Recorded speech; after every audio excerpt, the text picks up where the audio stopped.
At my father's retirement ceremony, Major General Sterling pointed directly at me in front of everyone and declared, "She is a relic, a ghost in a jacket that stinks of failure. She does not belong here." My sister, Amanda, just smirked and whispered, "How pathetic, still trying to play the hero?" They had no idea this ghost was about to make the traitors pay for what they did. My name is Major Vicky Frost. I'm 43 years old, and I was sitting in the back corner of the glittering ballroom at the Fort Myer Officers Club, a ghost at my own father's retirement ceremony. The room was suffocating, the cloying scent of polished mahogany and expensive perfume, a nauseating mix of prestige and denial, clung to the air. Through the grand floor-to-ceiling windows, the neat white rows of Arlington National Cemetery stood in silent judgment, a stark reminder of a world far removed from the polite clinking of champagne flutes around me. My hand, steady and calloused, tightened around a heavy-bottomed glass of Jim Beam, a soldier's bourbon, cheap and honest. It was my anchor in this sea of phonies.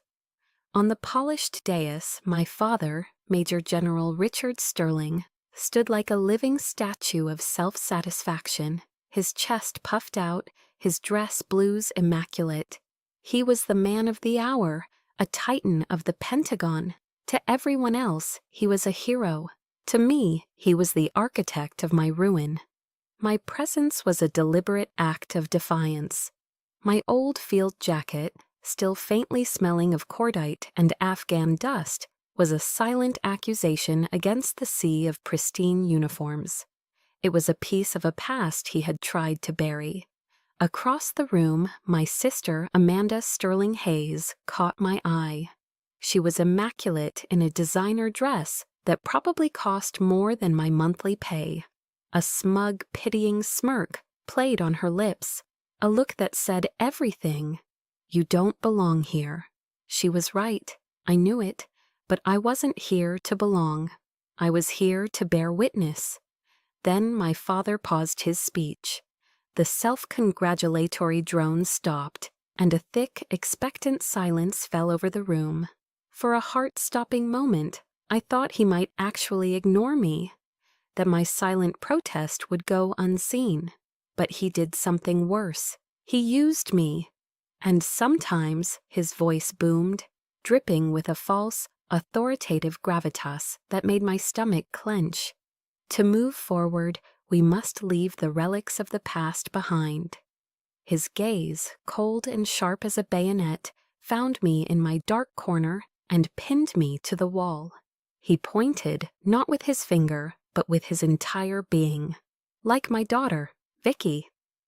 A collective, uncomfortable rustle went through the crowd.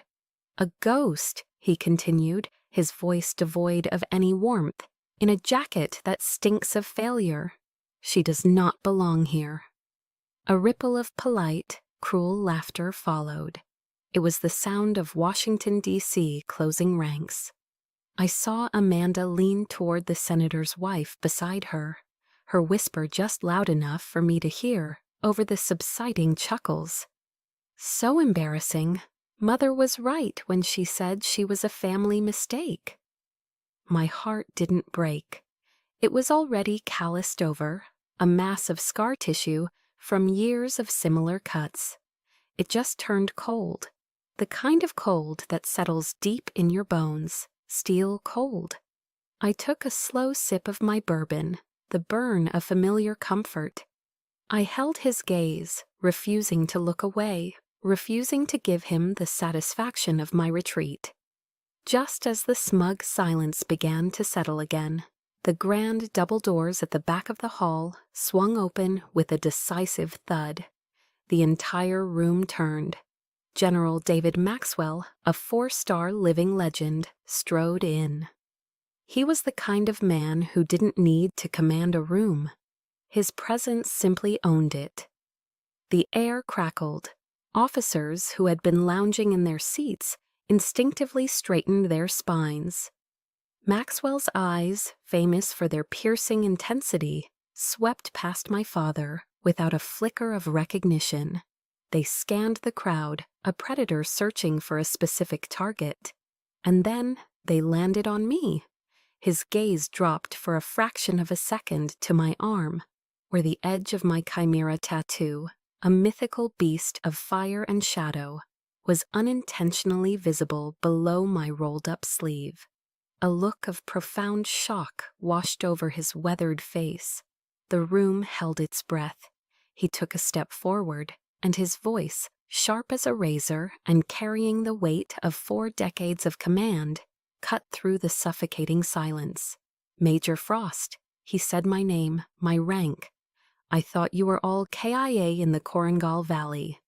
The words hit the room like a grenade. KIA, killed in action. A stunned, absolute silence descended. The polite smiles vanished from every face. My father stood frozen, his mouth agape, his carefully constructed performance shattered into a million pieces. Then something incredible happened. An old colonel in the front row, a man I'd never met, slowly rose to his feet. Then another officer and another. It started as a ripple and became a wave. Within seconds, every single uniformed officer in that ballroom was standing, their eyes fixed on me. The applause began, not the polite, political clapping from before, but a deep, rolling thunder of respect. It was the sound of soldiers honoring one of their own. They were applauding a ghost. My father looked as if he'd been struck by lightning. The color drained from his face. He had lost control, completely. And I knew, as I stood there in the echoing applause, bathed in the light of a truth he could no longer contain. This was only the beginning, Korengal. The name itself is a memory forged in dust and fire. But the betrayal didn't begin in that valley. It began 10 years earlier, under the pristine Gothic arches of West Point, on a day that smelled of freshly cut grass and ambition. I remember the weight of his hands on my shoulders as he pinned the gold bars of a second lieutenant onto my collar. My father, his face, captured by a dozen news cameras, was a mask of immense pride. He leaned in close, his voice a low, resonant rumble, meant for the microphones and the history books.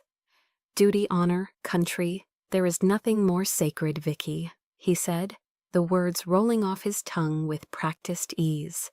"And remember this above all else, a soldier never leaves a comrade behind." That sentence became my creed. It was the bedrock of my identity, the core of the officer I strove to be. I believed in those words. I believed in him. Looking back now, through the haze of smoke and deceit, I see that moment for what it was. It wasn't a lesson. It was a performance. He wasn't speaking to me, his daughter. He was speaking to the other generals, to the politicians, to the American public. I was just a prop in his grand play, the centerpiece of his perfect military family portrait. That promise, like his love, was never a gift. It was a tool, another instrument to be used in service of his career. A promise he would shatter with a single chilling command. The Korengal Valley was hell on earth, scraped out of the Hindu Kush Mountains, a desolate landscape of rock, dust, and ghosts. Operation Starburst was supposed to be a simple reconnaissance mission, high-value target, minimal resistance. That's what the intel said. The intel was a lie. We were inserted by Blackhawks at Ori 400 hours, the pre-dawn air cold and thin. The ambush came just hours later. It wasn't a skirmish. It was a perfectly orchestrated trap. The sky just exploded. The distinct thump whoosh of RPGs echoed off the canyon walls. A sound that rips the air and your courage apart. They rained down on us, tearing our formation to shreds. The ground bucked and heaved. I saw Sergeant Sarge Miller, the man who taught me how to field strip my rifle blindfolded, his laugh as rough as his hands, just go down, his body slumping behind a rock outcropping. He was just gone. Chaos erupted. It was a symphony of destruction, the crack of enemy fire from the ridges above, the answering staccato of our M4s, the screams of the wounded. Doc Evans, our medic, who always carried a worn photo of his 5-year-old daughter inside his helmet, was hit while trying to reach Miller. He fell, his aid bag spilling its contents onto the thirsty ground. My commander, Colonel Marcus Thorne, a man I respected more than my own father, collapsed beside me, a dark blossoming stain spreading across his chest. He gasped, his eyes wide with shock and pain. Everything dissolved into a blur of instinct and training. We were caught in a kill box. The intel wasn't just wrong, it was catastrophically, fatally wrong. Or worse. A cold dread began to seep through the adrenaline. It felt like we had been deliberately marched into a slaughterhouse. The acrid smell of cordite and the sweet, coppery scent of blood filled my lungs. It was the smell of betrayal. I dropped to my knees beside Colonel Thorne, my hands pressing down hard on his wound, trying to hold his life in with sheer force of will. My fingers were slick and warm. "Stay with me, sir, stay with me," I yelled over the din. He was fading. I grabbed the radio handset, my voice cracking as I screamed into it, using the call sign for our unit's commander. "Mayday, mayday, mayday, this is Chimera Actual. We are compromised and overwhelmed, requesting immediate extraction. I repeat, we are overwhelmed." The line hissed with static. The seconds stretched into an eternity, each one a lifetime. My heart hammered against my ribs. I waited for the calm, professional voice of the radio operator at Bagram Airfield. But that's not who answered. A different voice came through the speaker, a voice that cut through the static and the chaos of the battlefield. A voice I had known my entire life. But it was different now. It was flat, devoid of emotion, as foreign and chilling as the wind whipping through that valley of loss. It was the voice of my father, Major General Richard Sterling. "Extraction request is denied, Chimera Actual," he said, his tone as calm as if he were ordering lunch. "Hold your position, maintain radio silence, out." A final dry click. He had cut the connection. He had severed our lifeline. In that single sterile transmission, he had signed our death warrants. He had thrown his own daughter, his own men, into the fire and walked away. In that moment, as the sounds of the battle raged around me, a horrifying clarity washed over me. We weren't a special forces unit caught in a bad ambush. We were a sacrifice. We were the acceptable losses. We were the secret he had to bury in the dust of the Koringal Valley. I looked down at Colonel Thorne, his breathing shallow, and then at the bodies of my men scattered across the rocks. The promise from West Point echoed in my mind. A soldier never leaves a comrade behind. It was all a lie, a hollow, damnable lie. I hoisted my colonel onto my back, his weight a crushing burden. The fight for survival had just begun. I never got a hearing. There was no debrief, no formal inquiry, no chance to tell my side of the story. They didn't face me like a soldier. They erased me like a clerical error. The final blow came not on a battlefield, but in a plain brown manila envelope from the Department of Defense, delivered to my temporary apartment in Virginia. Inside, the crisp, impersonal letter detailed my medical discharge. The official reason, acute post-traumatic stress disorder. It cited my inability to effectively command. Cold, clinical words designed to turn a soldier into a patient, a warrior into a victim. They were stripping me of my career, my honor, and my truth, all with the stroke of a pen. Clipped to the top of the official document was a small yellow sticky note. The handwriting was my father's, neat and controlled. It held just 2 sentences. "Vicky, this is for the best. Let it go." For the best? For whom? For his pristine career, untouched by the messy reality of the war he helped orchestrate. Let it go. It wasn't advice, it was his final command. He wasn't just taking my career, he was trying to take my reality, to overwrite my memory with his sanitized version of events. He wanted the ghost of Korengal to fade away, and he was starting with me. So I drove. I pointed my old pickup truck west and didn't stop until the manicured lawns of Virginia were a distant memory, replaced by the vast empty skies of Big Sky country. I ended up in Montana, a place with enough wide-open space to scream and know that no one would hear you. With the last of my savings, I bought a small secluded log cabin at the end of a long dirt road, and I disappeared. For 7 years, I lived as a ghost. My days were spent at a local auto repair shop, a place of honest work and tangible problems. I learned the rhythm of engines, the feel of a wrench in my hand. The thick, greasy smell of motor oil was a welcome replacement for the scent of cordite that still lingered in my nightmares. It was a simple, exhausting existence that left little room for thought, but the nights were long. The nights belonged to the past. I'd sit on my porch with a bottle of bourbon, the cheap kind, and watch the stars appear in the ink-black sky. And I would remember.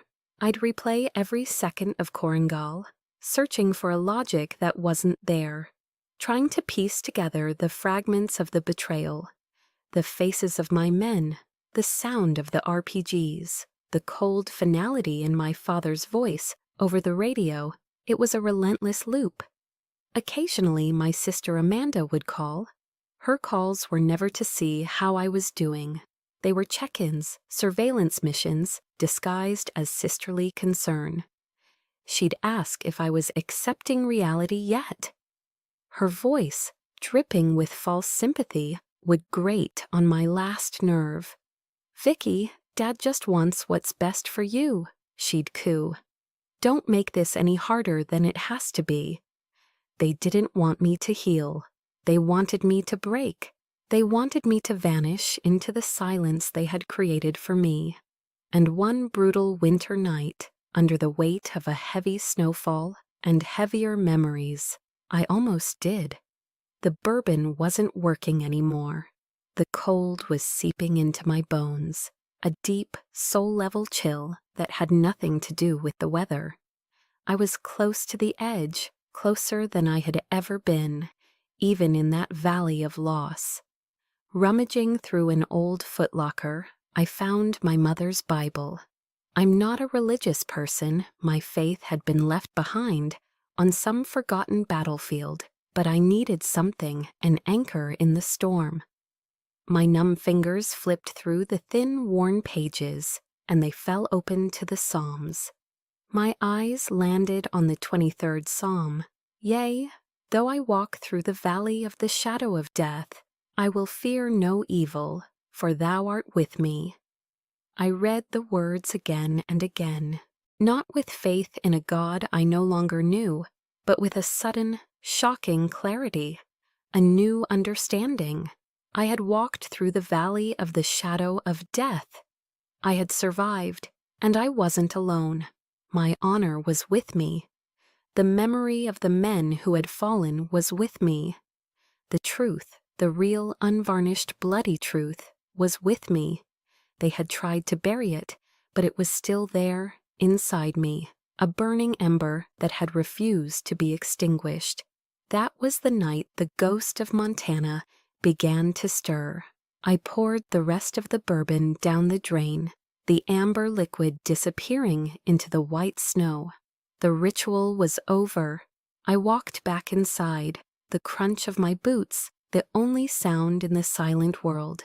I sat down, not on the porch, but at the old desk in the corner of my cabin. I booted up my laptop, its screen a sudden slash of light in the darkness. A new mission had begun. My war was not over. It had just gone quiet. I started my investigation the only way I knew how, by going on the offensive. My fingers flew across the keyboard, old skills returning with surprising ease. My first target, the secure medical archives of the Landstuhl Regional Medical Center in Germany. I was no longer a ghost. I was a hunter. For nights that bled into weeks, my cabin in Montana was illuminated only by the cold blue glow of my laptop screen. The obsessive focus felt familiar, like being on a long-range patrol where the world shrinks to just the mission. The investigation became my entire world, a labyrinth of encrypted files and redacted reports. I slept in 2-hour increments, fueled by black coffee that tasted like ash and a cold, burning rage. Then, after countless dead ends, I found it. A single thread in a web of lies. The screen displayed a file from the Landstuhl Regional Medical Center. The patient was listed as a John Doe, admitted 5 days after Operation Starburst. There was no facial photo, no name, just a series of medical charts. But then I opened the radiology files, an X-ray of a left shoulder, and there it was, an old, healed fracture on the scapula, a unique pattern of scarring on the bone that was as familiar to me as my own reflection.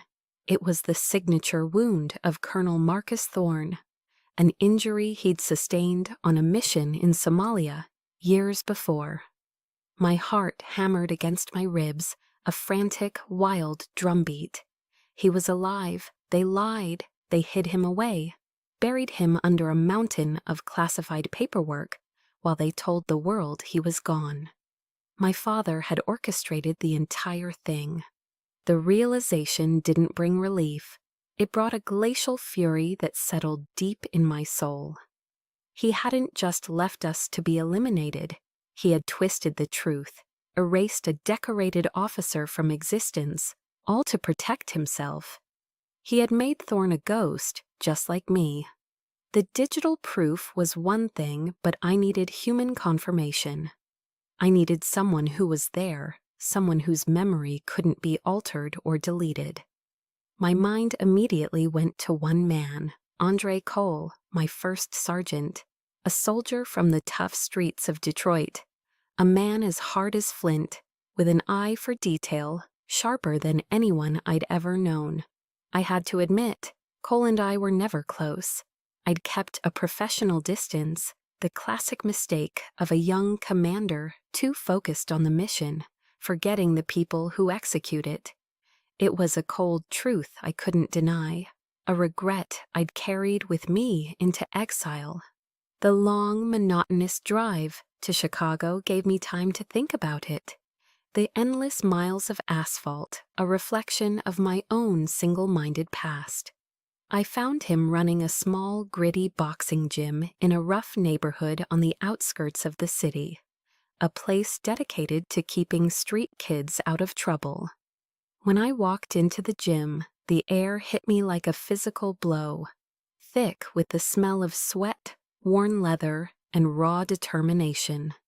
It was the smell of a fight. In the center of the room, Cole stood in the ring, his powerful frame silhouetted by the overhead lights. He was coaching a young kid, his voice a low, steady rumble of encouragement. He saw me standing by the door, and his eyes, dark and knowing, met mine. There was no surprise in his gaze, no shock, only a quiet, solemn sense of expectation. It was as if he'd known, all along, that this day would eventually come. He finished with the kid, then jerked his head toward a small, cluttered office in the corner. We sat on 2 rickety chairs, the rhythmic thud of speed bags providing a steady backbeat to our silence. "I've been waiting for you, Major," Cole finally said, his voice as steady as I remembered. "I knew how Sterling got rid of you. He did the same thing to me." My breath caught in my throat. Cole explained that he'd been forced into early retirement a year after Korengal. His crime? He had questioned the logic of a command decision during a debriefing. A decision that had Sterling's fingerprints all over it. "That man doesn't want soldiers," Cole said, his voice laced with a bitter, hard-earned wisdom. "He wants pawns, pieces on a chessboard he can sacrifice." I slid my laptop across the desk and showed him the X-ray. He leaned in, studying the screen for a long moment. He didn't need me to explain. He just nodded slowly, a grim understanding settling on his face. "I knew it," he breathed. "Some things just didn't add up." He stood, walked over to a battered gray metal locker, and opened it with the satisfying click of a key from the chain around his neck. From beneath a pile of old gear, he pulled out a worn black and green logbook, the kind every NCO keeps. "I don't have digital proof like you, Major," he said, placing the book on the desk between us. "But I have names." He opened it. The pages were filled with his neat, blocky handwriting. A list of every good soldier I knew who got medically discharged or pushed out for disciplinary reasons after crossing paths with Sterling, every one of them a top-tier operator. He looked up at me, his eyes burning with a righteous fire that matched my own. "We're not the only ones, Major. We're a forgotten army." Those words hung in the air, heavy with years of injustice. For the first time in 7 years, I no longer felt like a ghost. I wasn't alone. A few weeks after my meeting with Andre Cole, I was back in the quiet isolation of my Montana cabin, but the silence felt different. It was no longer the heavy, suffocating blanket of despair. It was the charged stillness of a mission being planned. Cole's list of names, the Forgotten Army, sat on my desk, a constant, tangible reminder of my new purpose. Hope was a dangerous, unfamiliar feeling, but it was there, a fragile seedling pushing its way through frozen ground. That's when my phone buzzed, vibrating against the scarred wood of the table. An unknown number from a DC area code. I almost ignored it, letting it go to voicemail as I had for 7 years. But a soldier's instinct, a gut feeling that this was incoming, made me answer. "Vicky, darling." The voice was syrupy sweet, a weaponized charm so foreign in my world of Greece and solitude that it felt like a violation. It was my sister, Amanda. In 7 years, she had never once initiated a call. A cold knot of suspicion tightened instantly in my gut. "It's been too long, it really has," she cooed, her insincerity a palpable force. "Dad and I are just so worried about you, all alone out there. We were thinking, why don't you come home for dinner this weekend? Just family, a real family dinner." Just family. The words were a warning flare, a prelude to an attack. I knew, with the chilling certainty of a soldier sensing an ambush, that this was not an olive branch. It was a reconnaissance mission on their part, a trap. My father never admitted mistakes. He only managed threats, neutralizing them before they could grow. He must have heard something through the Washington grapevine, a whisper about a ghost asking questions. Maybe he knew I'd found Cole. This dinner wasn't about reconciliation. It was about damage control, a foolish younger part of me, the part that still craved a father's approval, wished it were true, but the Vicky who survived Korengal knew better. You don't get a second chance to trust a snake. "I'll be there," I said, my voice deliberately flat and even. Sometimes the best way to gather intelligence is to accept their invitation and walk right into the enemy's camp. Amanda's home was a stately brick townhouse in Georgetown. a monument to power and old money where political secrets were traded over cocktails. The air inside was cool and still, smelling faintly of lemon polish and a level of entitlement I'd forgotten existed. The dinner itself was a masterpiece of culinary deception. The table was set with heirloom silver and crystal that probably cost more than my truck. We had beef Wellington, the pastry a perfect golden lattice, served with an expensive Cabernet Sauvignon that tasted like ashes in my mouth. Everything was flawless, and everything was cold, especially the company. The conversation was a carefully choreographed performance, and I was the ghost at the feast.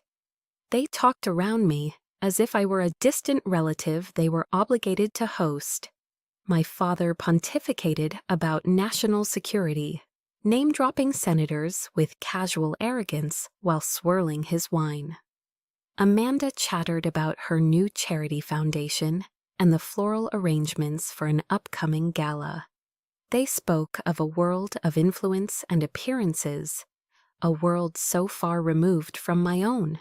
They talked about everything except the 7 years of my life they had stolen, the men who had fallen, the truth they had buried. They were acting out a play about a happy, successful family, and I was the unwelcome, invisible witness. I played my part, offering non-committal grunts and short answers, my mind a tactical map, analyzing their every move. After the plates were cleared by a silent housekeeper, my father leaned back, steepling his fingers. The performance was over. The real meeting was about to begin. "Vicky," he started, his voice adopting a tone of paternal concern that was utterly fraudulent. "I know life in Montana must be difficult. It's no place for a woman of your talents. Amanda and I have been thinking, we're family, and family should take care of each other." His eyes, however, held no warmth. They were the cold, calculating eyes of a general assessing a problem on a map. I was the problem that needed to be neutralized. Amanda seamlessly picked up the cue, her voice smooth as silk. She slid a thick, leather-bound folder across the polished mahogany table. It landed in front of me with a soft, final thud, a sound of containment. "This is a trust fund, Vicky," she said, her smile never reaching her eyes. "It's substantial, enough for you to live comfortably for the rest of your life. No more greasy work at that garage." She gestured toward my father. "And Dad has already spoken to some friends. He can arrange a position for you. A senior security consultant role at a major defense corporation. A quiet desk job, a 6-figure salary, a chance to start over, to leave the past behind." She paused, letting the offer hang in the air, a glittering, poisonous lure. Her smile widened, and in it I saw the face I knew all too well, the smug, satisfied face of a victor. "All you need to do," she continued, her voice dropping to a conspiratorial whisper, "is sign here. It's just a standard non-disclosure agreement. A formality, really. Just to protect the family's privacy, of course." There it was, the poison pill wrapped in gold leaf. They didn't want to heal the wounds. They wanted to gag me. They wanted to buy my silence, my truth, my honor. They had put a price tag on it. As she spoke, the names flashed in my mind like dog tags glinting in the sun. Thorne, Miller, Evans. I remembered Evans showing me the picture of his daughter. They wanted me to sign a paper that would betray his memory, that would bury them all over again, this time under a pile of blood money. The quiet, simmering anger that had been my constant companion for 7 years was no longer simmering. A volcanic heat rose in my chest, the blood pounded in my ears, the cold steel in my heart was heating up, glowing red-hot, ready to be forged into a weapon. I stared at the leather-bound folder, this bribe dressed up as salvation. A thick, oppressive silence filled the room, heavy with the weight of their expectations. Then I looked at their faces, my father's rigid and smugly confident. My sister's a mask of pity so condescending it was a weapon in itself. A sound escaped my lips, startling them. It wasn't a word, it was a laugh, not a sound of amusement, but a dry, harsh, grating sound, like metal scraping against bone. "My honor is not for sale," I said, my voice dangerously calm, each word a carefully placed stone. "And the honor of the men who perished in Korengal is certainly not for the two of you to purchase with blood money." The mask of paternal concern on my father's face evaporated, replaced by a flash of raw, unfiltered fury. His jaw tightened, and his eyes, which moments before had been feigning warmth, turned to chips of ice. The real man was finally showing himself. "Don't be naive, Vicky," he snarled, his voice a low growl that vibrated with menace. "They're gone. What value does the honor of the dead have compared to the future of this family?" That was it. The final desecration. The words struck me with the force of a physical blow, knocking the air from my lungs. He hadn't just betrayed the living, he now stood and spat on the graves of the dead, dismissing their ultimate sacrifice as a mere inconvenience to his ambition. The dam of my restraint, built over 7 years of silent suffering, didn't just crack, it exploded. The rage that erupted in me wasn't hot and loud, it was ice-cold and silent, a killing calm that sharpened all my senses and made the opulent room feel like a tactical grid. "Value?" I repeated, the word tasting like poison. I pushed my chair back, the legs scraping harshly against the hardwood floor, and stood. My movements were slow, deliberate, the posture of a soldier on the offensive. I met his furious gaze without flinching. "It has more value than your entire career, General. More value than every star on your shoulder and every medal on your chest. It has more value than all of Amanda's money. It's all we have left when everything else is stripped away." I raised my hand and pointed a single steady finger at him. The gesture an accusation. "You lectured me my entire life about duty, honor, country. But you, sir, know nothing of those words. You use them as a shield. You are not a soldier. You are just a politician in a uniform, a costume you wear to hide the hollow man inside." My gaze shifted to Amanda, who looked genuinely shocked that the family ghost would dare to speak back. "And you," I said, my voice cutting through her bubble of privilege, "you're worse. You know the truth, yet you stand here and choose to be his accomplice. You two deserve each other." I turned and walked toward the grand entryway, my back straight, my boots making no sound on the plush oriental rug. The silence I left behind me was more damning than any shout. I didn't look back. "This is the last time," I said, my voice ringing with the finality of a gavel strike. "The last time you will ever try to silence me. The game is over." My hand was on the heavy brass doorknob when I paused, a final thought surfacing, a piece of a better man's wisdom. I turned my head slightly. "By the way, Dad," I said, letting the word hang in the air with all its bitter irony. I still remember what General Patton said. It is better to fight for something than to live for nothing. I let the silence stretch, then delivered the final blow. I've finally found my something to fight for. Have you ever reached that point? The point of no return, where the only way forward is through the fire? That was where I was, and I will not stop. I walked out into the cool, humid DC night, leaving the wreckage of their perfect family dinner behind me. I didn't go back to my hotel. Instead, I drove to a 24-hour coffee shop in the Virginia suburbs, a brightly lit, anonymous place that smelled of stale coffee and disinfectant. Under the humming fluorescent lights, I sat in a booth in the back, the cracked vinyl cool against my skin. I opened my laptop. The screen came to life, a beacon in the dim light. My hands were steady as I composed a short, concise email to the personal, encrypted address of General David Maxwell.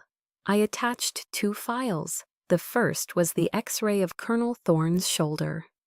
The second was a short but damning audio file I had uncovered from a secure server.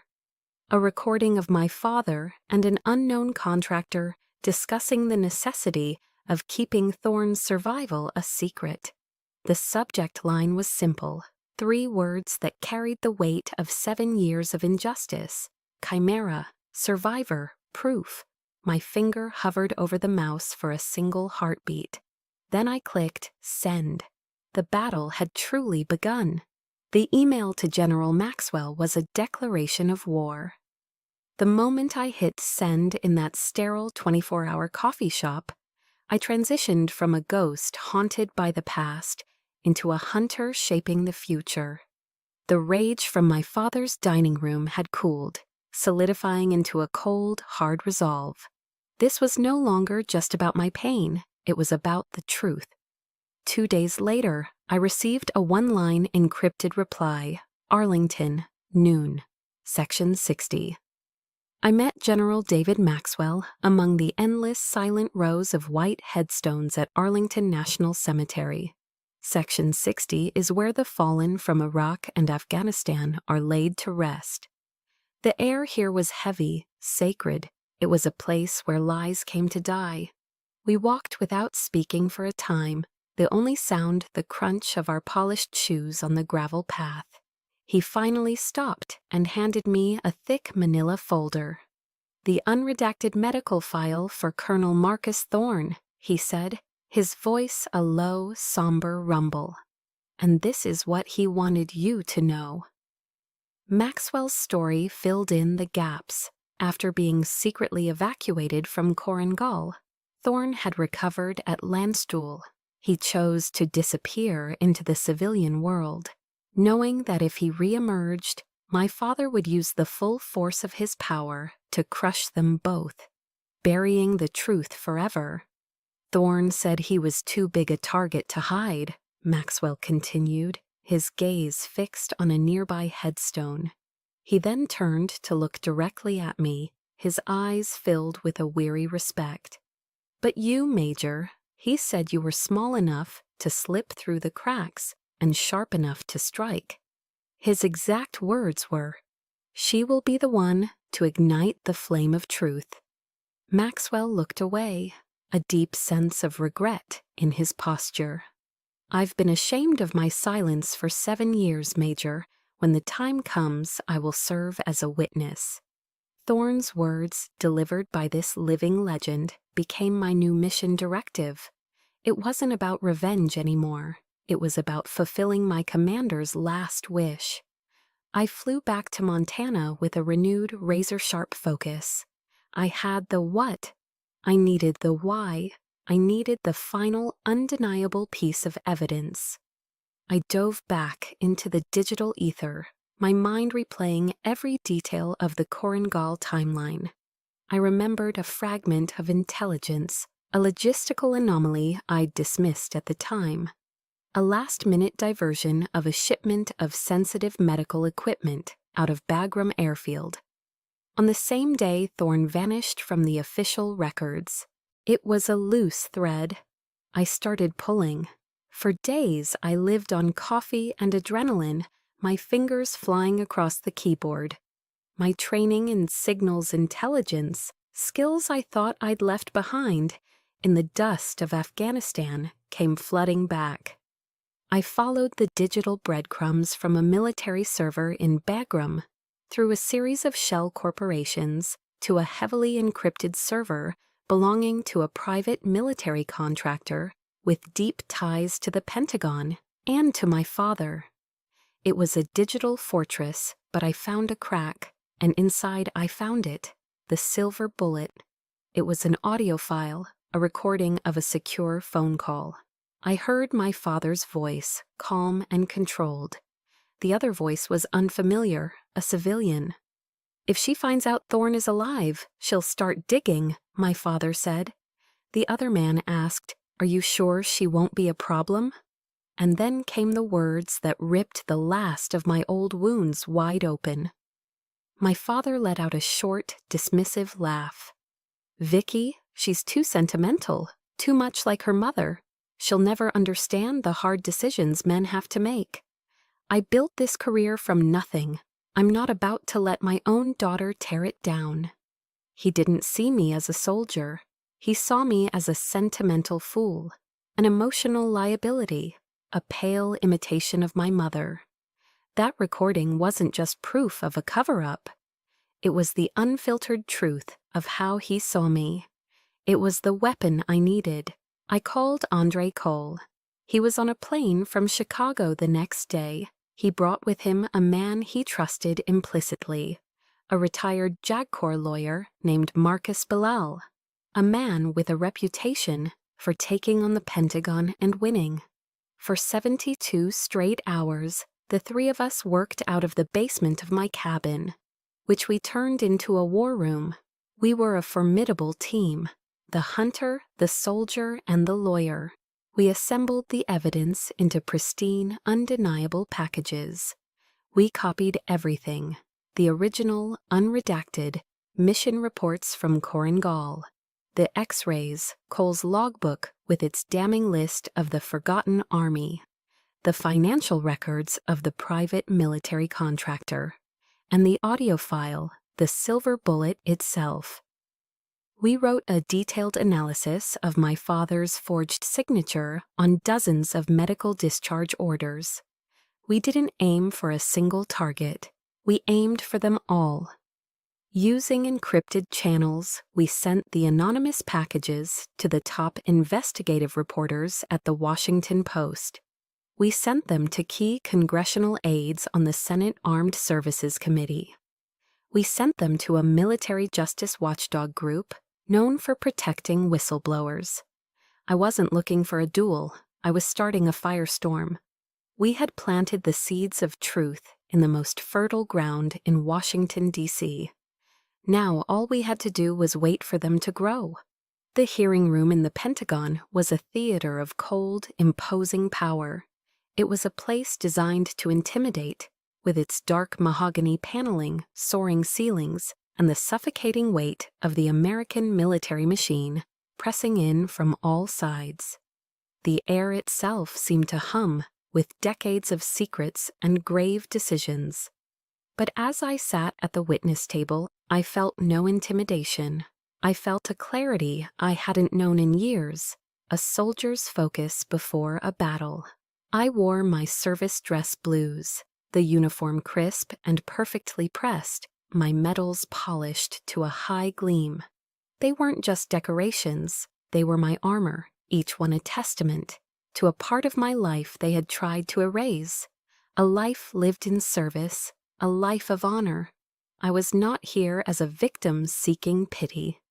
I was here as Major Vicky Frost, an officer of the United States Army, to report a crime against that very honor. Across the room, at the respondent's table, sat my father. He was a statue carved from granite and denial, his face an unreadable mask of stoicism. Beside him, acting as his counsel, was Amanda. She was the picture of predatory competence in a severe, expensive power suit, her legal pads arranged with geometric precision. She was no longer my sister, she was the enemy's frontline defense. In the gallery behind me, I could feel the steady, reassuring presence of General David Maxwell. He was my silent witness, his 4 stars a powerful counterweight to the 2 on my father's shoulders. A quiet promise that the truth would have its champion. At the head of the room, Senator John Reed, the chairman of the Senate Armed Services Committee, a man known for his sharp intellect and low tolerance for deceit gavelled the session to order. The room fell into a profound silence. "Major Frost," the senator began, his voice grave and resonant. "This committee has received a series of very serious and frankly disturbing allegations. The floor is yours." I took a deep, steadying breath, the air tasting of floor wax and history. The final act had begun. "Thank you, Mr. Chairman," I said, my voice clear and even, carrying across the cavernous room without a tremor. I stood and walked the committee through the events of Operation Starburst, my presentation calm, clinical, and methodical. I laid out the facts like pieces on a chessboard. I presented the original mission briefing, highlighting the faulty intelligence that sent us into the kill box. I showed them the flight path analysis of the logistics transport that had secretly evacuated a John Doe from Bagram. I displayed the X-ray of Colonel Thorne's shoulder, its unique scarring undeniable, a ghost made real on the screen for all to see. Amanda was on her feet constantly, a blur of practiced objections. "Objection, Mr. Chairman, the witness is engaging in speculation." "Objection, this is hearsay." Her voice was sharp, desperate to poke holes in a narrative that was becoming increasingly solid and damning. "My client, Major General Sterling," she declared, her voice ringing with false sincerity, "acted at all times in the best interests of his country and his command." The chairman overruled her each time, his patience visibly thinning. Then, seeing her legal tactics failing, Amanda went for the jugular. She played her trump card, the weapon they had forged themselves. She held up a copy of my medical discharge papers. "Mr. Chairman, I would like to submit into the record the witness's own service file," she announced, her voice dripping with condescension. "A file which documents a clear and severe case of post-traumatic stress disorder. This is the testimony of an unstable soldier, a woman with unreliable trauma-induced memories." The room grew colder. She was using their lie to invalidate my truth. For a second, the humiliation of that diagnosis burned hot in my chest again. I took a breath, held her venomous gaze, and prepared my counterattack. "My memory may have been deemed unreliable by my father, Mr. Chairman," I said, turning to face her directly. "But what about the memories of the other soldiers?" I nodded to my counsel, Mr. Bilal. On the large screen behind the committee, a document appeared. It was Andre Cole's list. The Forgotten Army. More than 20 names, each one a decorated soldier, an exemplary warrior. And next to each name was the date of their separation from the service and the reason: medical discharge, disciplinary action. Every single discharge order was signed by one man, Major General Richard Sterling. A wave of shock rippled through the room. The reporters in the gallery began scribbling furiously, the sound like a sudden downpour. This was no longer one woman's story. It was a pattern, a systematic purge. "And now," I said, my voice dropping, commanding the absolute attention of everyone present, "I would like to play one final piece of evidence." The audio file began. The sound of my father's voice, calm, calculating, and utterly damning, filled the silent room. "If she finds out Thorne is alive, she'll start digging." Then the other man's question. And finally, my father's contemptuous laugh, a sound that echoed the cruelty I'd heard my entire life. "She's too sentimental, too much like her mother. She'll never understand the hard decisions. I built this career. I'm not about to let my own daughter tear it down." The recording ended. The silence that followed was absolute, a crushing physical weight. Amanda's face was ashen. Her carefully constructed defense had been obliterated. There was nothing left for her to say.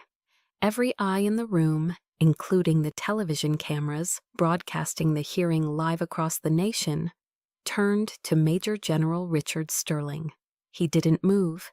He sat perfectly still, staring into the middle distance, his face a blank canvas. The Titan of the Pentagon, the master strategist, had been outmaneuvered. He was defeated. Then, in the profound silence, he did something more eloquent than any confession.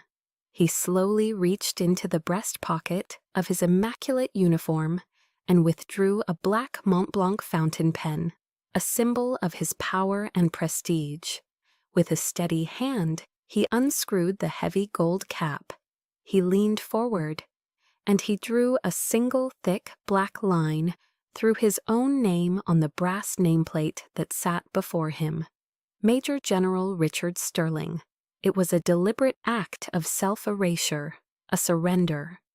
In that one silent motion, he had single-handedly destroyed the legacy he had sacrificed everything and everyone to build.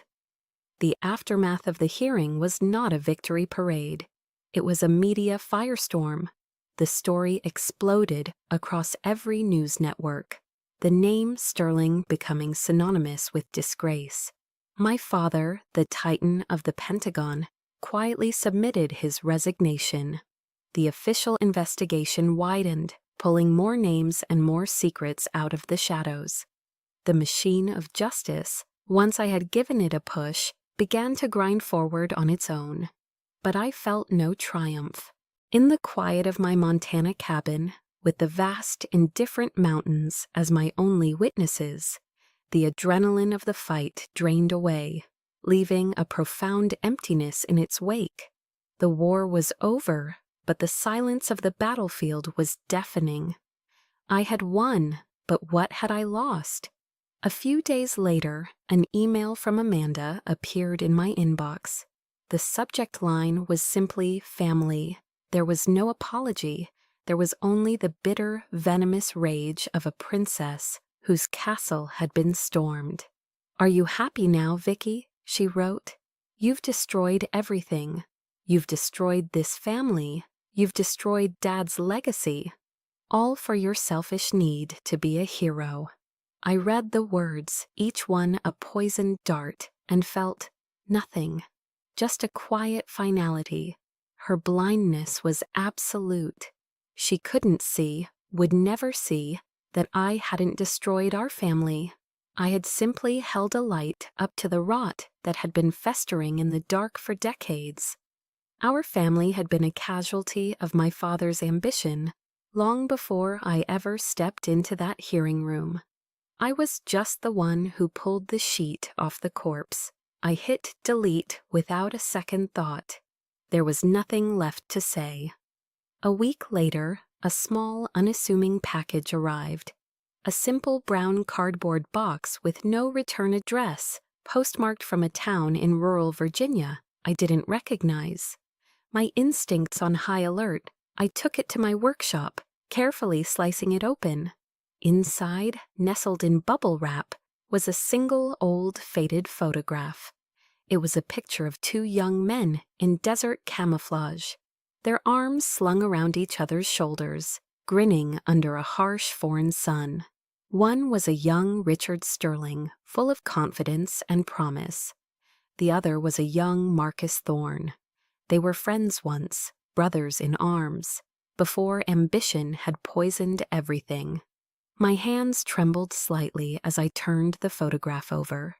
On the back, there was a short sentence, written in my father's familiar script, though the letters were shaky, unsteady. He chose the wrong man that day, but not this time. It wasn't an apology.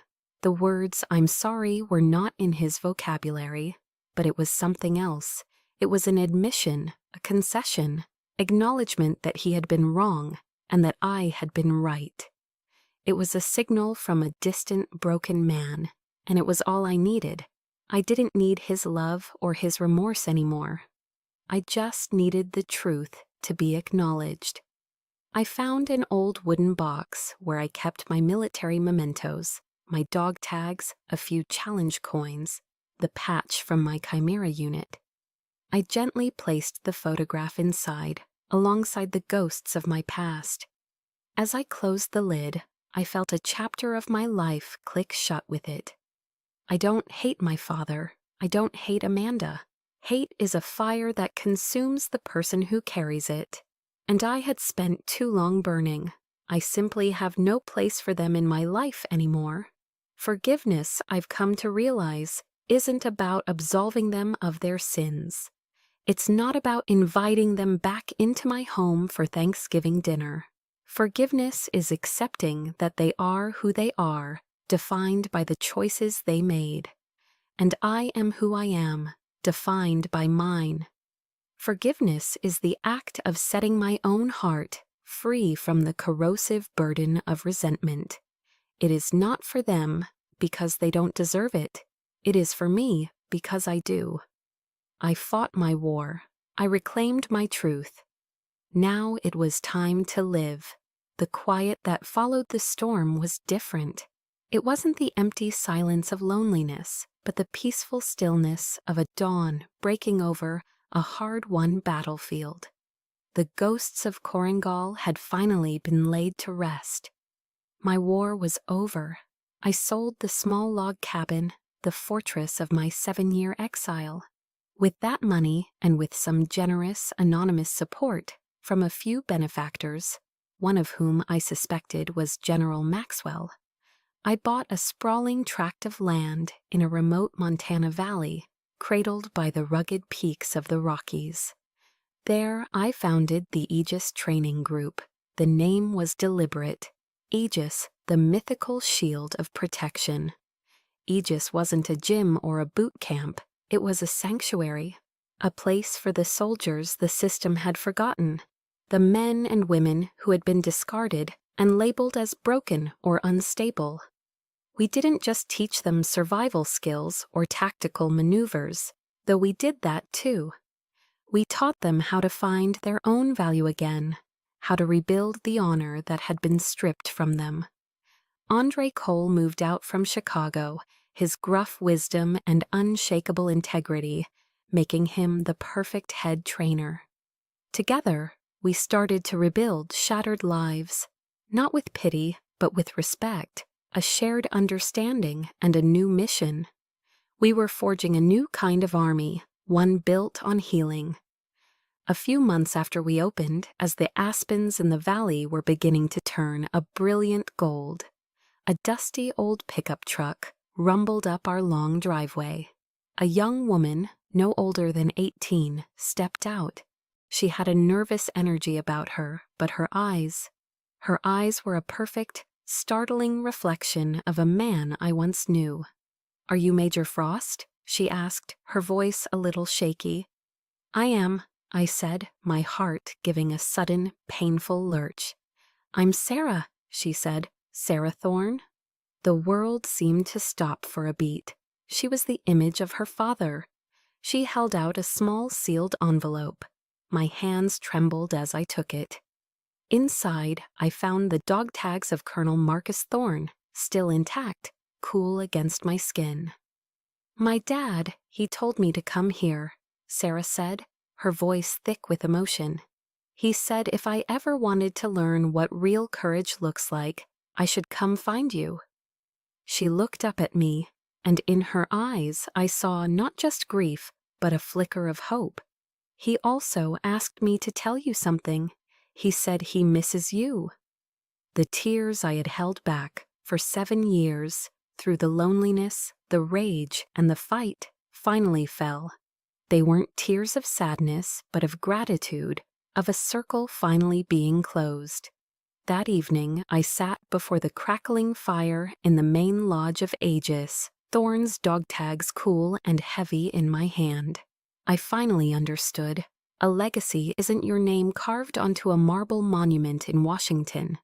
My father had chased that kind of immortality, and it had turned to dust. A true legacy is the memory you leave in the hearts of those you fought alongside. It's the flame of hope you pass on to the next generation.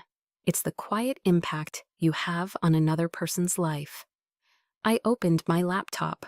The blank white screen glowed in the firelight. And I began to write. I wrote my story, the story of Chimera, of Thorn, of Cole, of Miller and Evans, of all the forgotten soldiers whose names had been erased. My final message wasn't for the powerful men in the Pentagon. It was for the soldiers still living in the shadows, the ones who had been told they were broken. Write your name in ink, I typed. Write it not to prove them wrong, but so that you are never forgotten. Let them read what they tried to erase. Let them see the truth you kept alive. I started writing that night, not just for my fallen comrades, but for myself. My story is now written in ink, a permanent record of the truth. But as I write, I know I'm not the only one. Perhaps my journey reminds you of your own. A time you felt overlooked, a battle you had to fight alone, a truth that deserved to be heard. That is why the Chosen Revenge Library exists. It is a sanctuary for stories of resilience, just like this one. If you believe one voice can make a difference, subscribe and follow our channel. Share your own thoughts in the comments below, because your story matters too.